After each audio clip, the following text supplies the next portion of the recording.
प्रिय विद्यार्थियों, मैं मंजिल वेंक दीक्षित, व्याख्याता, राजनीति विज्ञान, राजकीय महाविद्यालय रूपबास।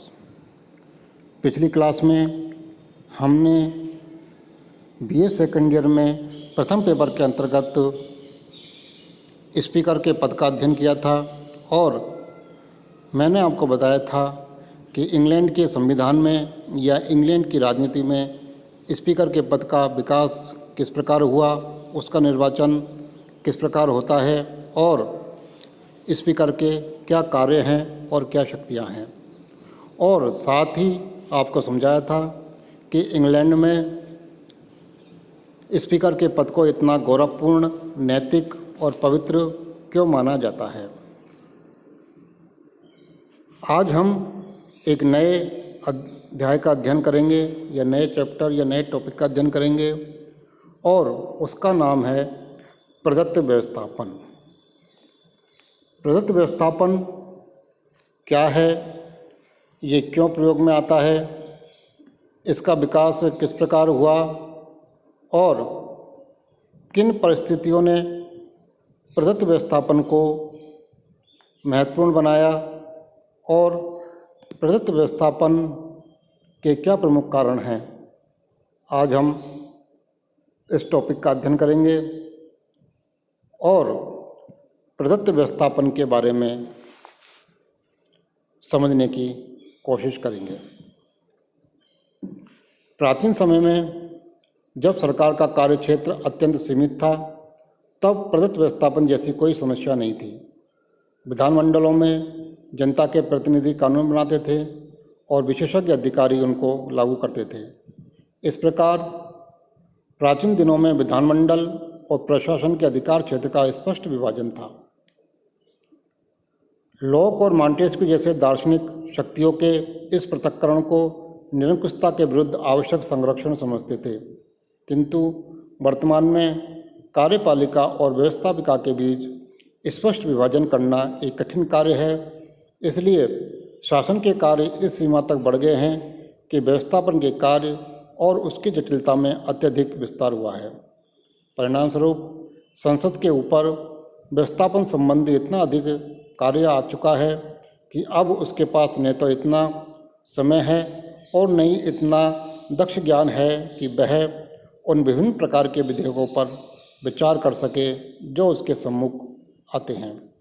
इसलिए संसद केवल कानूनों का ढांचा बनाती है, उनका खाका तैयार करती है तथा उन खाकों पर कानूनों का आवरण चढ़ाने का कार्य विभागों पर छोड़ दिया जाता है।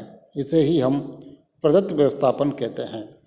या सीधे शब्दों में समझें या सीधे परिभाषा में समझें तो प्राचीन समय से और वर्तमान काल में अब अंतर आ चुका है। अब कई परिस्थितियां बदल चुकी है। जो कार्य संसद को करना चाहिए, यानी कि संसद का कार्य होता है विधि निर्माण का या व्यवस्थापन संबंधी कार्य होता है, वह कार्य अब संसद कई कारणों से या कह सकते हैं कि उसके पास समय का अभाव भी है और कुछ टेक्निक दिक्कतें भी हैं या कौशल क्षमता की भी कमी है। उस कारण से अब ये व्यवस्थापन संबंधी कार्य कार्यपालिका करने लग गई है और इसी को हम प्रदत्त व्यवस्थापन कहते हैं। प्रदत्त व्यवस्थापन से अभिप्राय है कि विधि निर्माण संसद का कार्य है, लेकिन आज संसद द्वारा जो कानून पारित होते हैं उनका स्वरूप केवल एक ढांचे के समान होता है और इन नियमों की एक मोटी रूपरेखा होती है। संसद द्वारा निर्मित कानून के मोटे खाके को विभागीय आदेश द्वारा एक रूप दिया जाता है और यह रूप संबद्ध विभागों द्वारा होता है। हम इसे ही प्रदत्त विधायन या प्रदत्त व्यवस्थापन कहते हैं। दूसरे शब्दों में उन आदेशों, नियमों तथा उपनियमों को जो संसद के किसी कानून द्वारा प्रदत्त अधिकार के अंतर्गत कार्यपालिका द्वारा जारी किए हों, प्रदत्त व्यवस्थापन की श्रेणी में आते हैं। एक विचारक हैं फाइनर, उनके अनुसार प्रदत्त व्यवस्थापन सार्वभौमिक है। समस्त व्यवस्थिकाएँ विभागों को कानून बनाने की शक्तियाँ हस्तांतरित कर रही है। इसे अनेक नामों से पुकारा गया, जैसे अधीनस्थ व्यवस्थापन, उपव्यवस्थापन, विभागीय व्यवस्थापन, प्रशासकीय व्यवस्थापन आदि।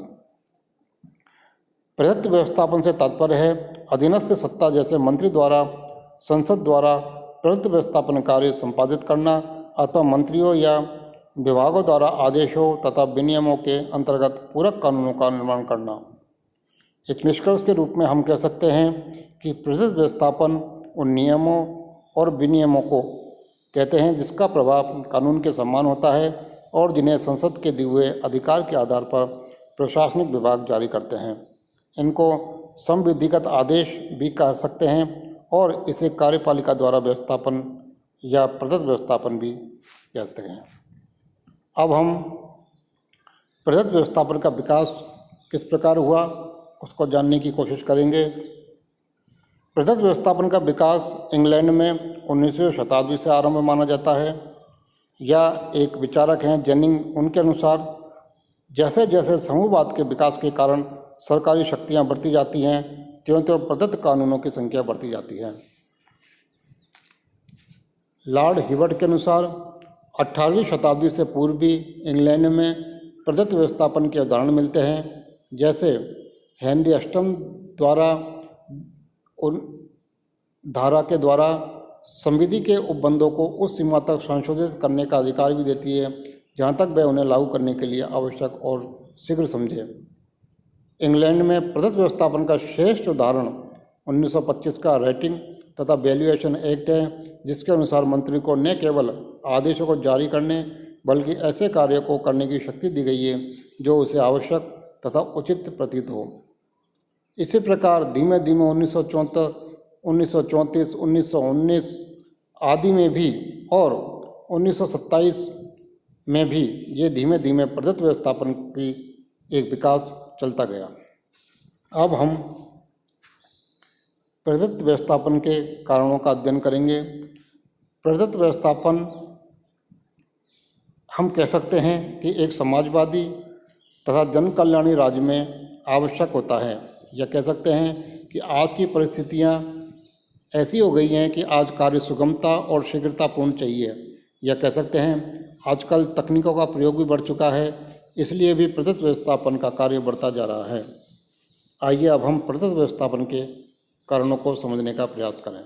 नंबर 1, संसद के पास समय का अभाव होता है। नंबर 2, कानून की जटिल प्रक्रिया। नंबर 3, कानून का लचीलापन। नंबर 4, संकटकालीन स्थिति का सामना करने के लिए आदि ऐसे कारण हैं जिसके कारण प्रदत्त व्यवस्थापन की वृद्धि होती गई है। आइए अब हम प्रदत्त व्यवस्थापन के कारणों का बिंदुवार विवेचन करेंगे। नंबर 1, संसद के पास समय का अभाव।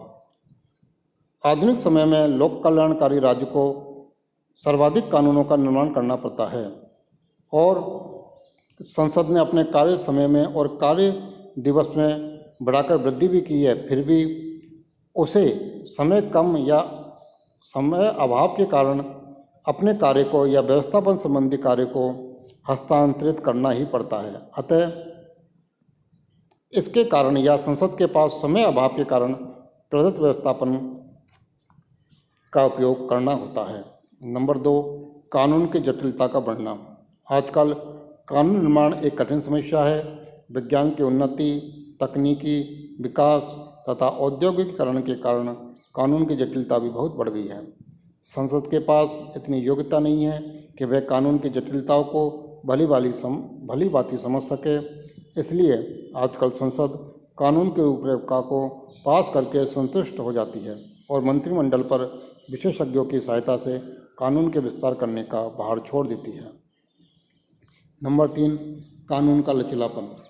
संसद द्वारा निर्मित कानूनों को लचीलापन प्राप्त नहीं होता। बहुत से कानून ऐसे होते हैं जो समय और परिस्थिति के अनुसार कार्यान्वित होने चाहिए, अन्यथा वे व्यर्थ भी हो जाते हैं।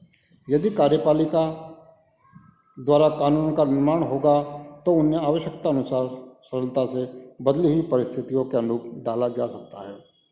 नंबर 4, संकटकालीन स्थिति का सामना करने के लिए। संकटकालीन या युद्धकालीन स्थिति का सामना करने के लिए सरकार को कई बार तुरंत कानूनों की आवश्यकता होती है। कई बार सरकार के लिए तुरंत अधिवेशन बुलाना संभव नहीं होता, इसलिए पुराने किसी कानून में परिवर्तन करके अथवा किसी अन्य कानून की किसी आदेश, नियम अथवा उपनियम द्वारा आपूर्ति करके उस स्थिति का सामना कर लेती है। यह प्रदत्त व्यवस्थापन के द्वारा ही संभव है। संकट काल में अस्तित्व की सुरक्षा के लिए व्यवस्थापन शक्ति को अधिक से अधिक प्रदत्त किया जाना चाहिए। इसलिए यदि संसद व्यवस्थापन का कार्य को हस्तांतरित नहीं करती तो उस पर कानून नहीं बना पाएगी कार्यपालिका, जिससे जनता को एक आशंका रहती है कि उनके कार्य नहीं होंगे। इसलिए प्रदत्त व्यवस्थापन आज के युग की या वर्तमान काल की या आधुनिक काल की एक महती आवश्यकता हो चुकी है। अब हम प्रदत्त व्यवस्थापन के लाभ के बारे में जानकारी लेंगे कि प्रदत्त व्यवस्थापन से क्या लाभ है। प्रदत्त व्यवस्थापन के लाभ इस प्रकार है। नंबर 1, इससे संसद का समय कम व्यय होता है। इससे कानूनों को लचीलापन प्राप्त होता है। इससे कानून निर्माण में विशेषज्ञों की सहायता प्राप्त की जा सकती है। इससे संकट काल का सामना किया जा सकता है। इससे प्रभावित हितों से चर्चा की जा सकती है और इससे आवश्यकता तथा परिस्थिति के अनुसार कानूनों में परिवर्तन किया जा सकता है। अब हम प्रदत्त व्यवस्थापन की आलोचना या कमियों के बारे में अध्ययन करेंगे। निम्नलिखित तर्कों के आधार पर हम प्रदत्त व्यवस्थापन की आलोचना या कमियों की ओर ध्यान खींच सकते हैं। नंबर 1, इससे कार्यपालिका के हाथों में सत्ता केंद्रित हो जाती है। नंबर 2, ये व्यवस्था शक्ति पृथक्करण और सिद्धांत के प्रतिकूल है। नंबर 3, कभी कभी महत्वपूर्ण विषय जैसे नीति निर्माण तक प्रदत्त कर लिए जाते हैं, ये एकदम अनुचित है। कभी कभी कर लगाने की शक्ति भी प्रदत्त कर दी जाती है, यह लोकतंत्र के अनुकूल नहीं है। और कभी कभी प्रदत्त व्यवस्थापन के कारण न्यायालयों की कानूनों की बेहतर की जांच भी प्रभावित होती है। इसलिए प्रदत्त व्यवस्थापन में ये कमियां हैं और हम प्रदत्त व्यवस्थापन की आलोचना उपरोक्त बिंदुओं के आधार पर कर सकते हैं। इस प्रकार आज के अध्ययन में हमने प्रदत्त व्यवस्थापन का अर्थ, प्रदत्त व्यवस्थापन का विकास, प्रदत्त व्यवस्थापन के कारण और प्रदत्त व्यवस्था से होने वाले लाभों का अध्ययन किया और साथ ही प्रदत्त व्यवस्था की आलोचना और कमियों के ऊपर भी ध्यान दिया। आज हमने प्रदत्त व्यवस्थापन का टॉपिक ख़त्म किया और अगले टॉपिक में हम ब्रिटिश संसद के एक अन्य अंग जिसे लोकसभा कहते हैं उसका अध्ययन करेंगे। धन्यवाद।